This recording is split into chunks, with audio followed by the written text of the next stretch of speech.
SDM का फर्जी seal व हस्ताक्षर कर सेमर लकड़ी की तस्करी का पर्दाफाश, 3 के खिलाफ एफआईआर दर्ज। छत्तीसगढ़ के सूरजपुर जिले में लंबे समय से चल रहे लकड़ी के अवैध कारोबार में सूरजपुर एसडीएम के फर्जी दस्तखत से अनुज्ञा प्रमाण पत्र का उपयोग करने का पर्दाफाश हो गया है। कोतवाली पुलिस ने उत्तर प्रदेश के लकड़ी माफिया समेत 3 आरोपियों के विरुद्ध बीएनएस के विभिन्न धाराओं के तहत 0 में अपराध दर्ज कर प्रकरण की डायरी संबंधित थाना रामानुजनगर को भेज दी है। जिले में इस तरह की पहली कार्रवाई से लकड़ी तस्करों में हड़कंप मच गया है।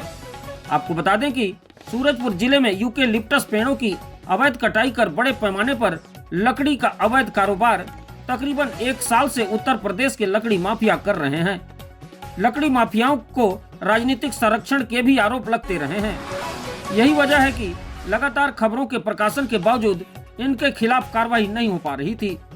विगत 17 मार्च को रामानुजनगर एसडीएम अजय मोडियम द्वारा लकड़ी लोड वाहन क्रमांक CG12 BB 1429 को पकड़े जाने पर लकड़ी माफिया द्वारा सूरजपुर एसडीएम के सील व हस्ताक्षर से जारी अनुज्ञा प्रमाण पत्र दिखाए जाने पर उन्हें शक हुआ तो उन्होंने लकड़ी लोड वाहन व संदेही आरोपियों को रामानुजनगर पुलिस के हवाले कर अनुज्ञा पत्र की सत्यता जानने उसे एसडीएम सूरजपुर को भेजा था।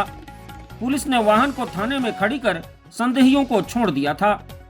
इस मामले की जांच में सूरजपुर जिले के प्रशासनिक अधिकारियों ने बड़ा खुलासा किया है।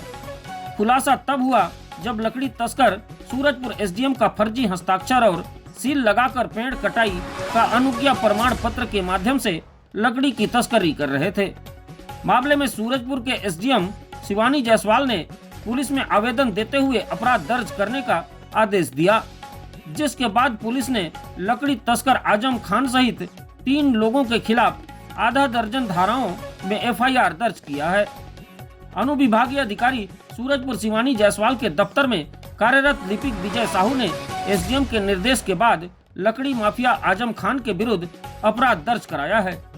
आजम खान के अलावा वाहन चालक राजेश यादव निवासी पेंड्रा गौरेला तथा विजय नारायण साहू निवासी कैलाशपुर रामानुजनगर के खिलाफ भी एफआईआर दर्ज कराई गई है।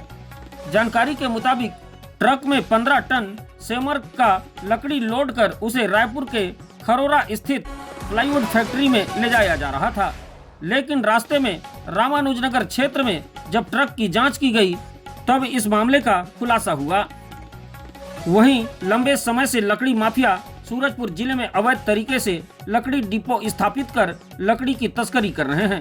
गांव में किसानों से यूकेलिप्टस के अलावा कई दूसरे प्रजाति के पेड़ों को गैर कानूनी तरीके से खरीद कर रहे हैं। इसके बाद अवैध तरीके से उसकी कटाई कर अपने लकड़ी डिपो में ले जाकर डंप करते हैं और फिर रायपुर उत्तर प्रदेश के अलावा दूसरे इलाकों में ले जाकर फैक्ट्री में बेच रहे हैं।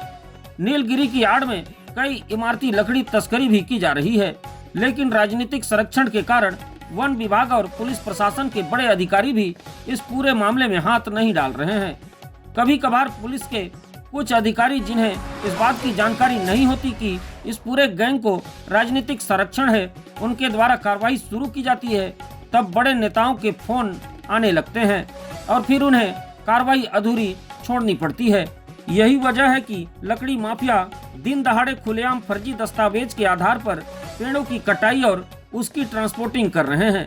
तो स्थानीय लोग अगर विरोध करते हैं तो उन्हें धमकियां दी जाती है। बताया जाता है कि राजनीतिक संरक्षण इसलिए दिया जा रहा है क्योंकि इस पूरे गिरोह के द्वारा जो कमाई किया जा रहा है उसका एक बड़ा हिस्सा नेताओं तक पहुंचाया जाता है। सूत्रों का कहना है कि फर्जी दस्तावेजों के आधार पर अब तक सैकड़ों ट्रक नीलगिरी और दूसरे प्रजाति के लकड़ियों की तस्करी की जा चुकी है। कई बार इसकी शिकायत भी लोग करते रहे, लेकिन कार्रवाई नहीं होने के कारण अब लोगों का मनोबल भी गिर गया है। लोगों ने भी मान लिया है कि निर्वाचित जनप्रतिनिधियों और अफसरों के संरक्षण के कारण यह पूरा संगठित गिरोह काम कर रहा है।